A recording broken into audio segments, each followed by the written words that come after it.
तर दिल्लीमध्ये आंदोलन चालू असताना इकडे पुण्यातून एक मोठी बातमी येते। पुणे शहरात सुद्धा विद्यार्थ्यांचं आंदोलन आहे आणि धर्मेंद्र प्रधान यांच्या राजीनाम्यासाठी विद्यार्थी आक्रमक आहेत। एफटीआयच्या मुख्य प्रवेशद्वारावर घोषणाबाजी करत हे आंदोलन आता सुरू झालेले आहे। पुण्यातून सुद्धा अशा प्रकारे दिल्लीतल्या आंदोलनाला पाठिंबा मिळतो आहे। विद्यार्थ्यांनी पुण्यामध्ये आंदोलन केलंय पुणे शहरामध्ये आणि धर्मेंद्र प्रधान यांच्या राजीनाम्यासाठी विद्यार्थी आक्रमक झालेत। हातामध्ये काळे बोर्ड आहेत आणि त्यावर धर्मेंद्र प्रधान यांच्या राजीनाम्याची मागणी होती आहे।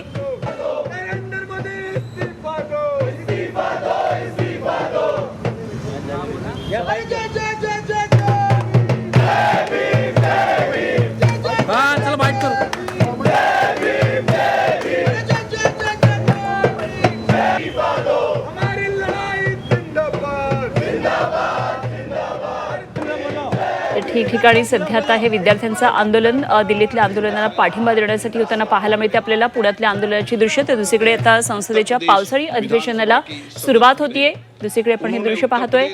लोकसभा अध्यक्ष ओम बिर्ला अपनी सेवाएं दी। श्रीमती ओमवती देवी का निधन तर आज या दोन महत्त्वाच्या घडामोडी सध्या आपण पाहतोय।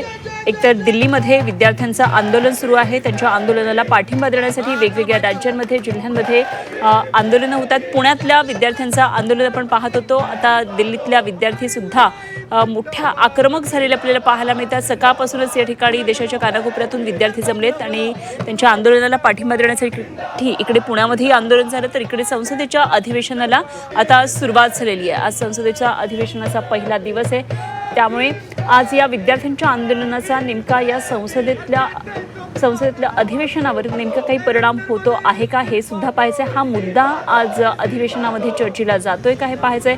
धर्मेंद्र प्रधान यांच्या राजीनाम्यासाठी विद्यार्थी आक्रमक झालेले आहेत।